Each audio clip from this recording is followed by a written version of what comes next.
თუ შეიძლება და შემოწმები იყვნენ არა, ესეთი რამე არსად არ დადასტურებულა. არა საკმარისი მტკიცებულებები იყო აღნიშნა ეს მოსამართლე. არის მაღალი სტანდარტი საქართველოში. მაღალი სამართლებრივი სტანდარტი.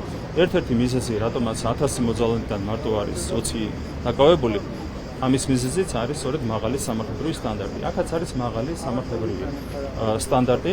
გამომდინარე იქიდან, რომ არარსეობა არა, გამომდინარე იქიდან, რომ 100%-იანი არისო მტკიცებულები 100%-იანი 1%-იც რო რჩება, სასამართლო ვალდებულია გაათავისუფლოს ადამიანი. როცა იცის მაშინაც კი, რომ ადამიანი არის გადავარდნილი ნარკომანი, მოიხმარს, ასაღებს ნარკოტიკებს და ამ შემდეგ, თუ არ არის 100%-იანი მტკიცებულები, სასამართლოს ევალება.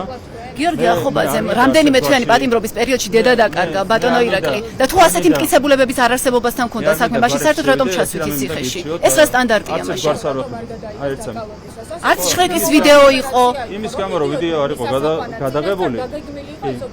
ვიდეო უნდა გადაიღოთ, რო არ იყო გადაღებული ვიდეო, სწორედ ამიტომ გაათავისუფლეს ახობაძე პატიმრობიდან და რამდენიმე თვიანი პატიმრობის შემდეგ ბატონო ირაკლი. არც ახობაძეზე ერთ წამით. არა, არაფერში არ არის ჩადება, ხო? 100%-იან მტკიცებულების სტანდარტზე არის საუბარი. და ერთი რამე მინდა გირჩიოთ, აქ საქმე არ ეხება არც ახობაძეს, არც პეტრეს და არც პავლეს. ნუ გამოაცხადებთ გმირებად ადამიანებს, რომლებიც ბავშვებს პარავდნენ მორგს.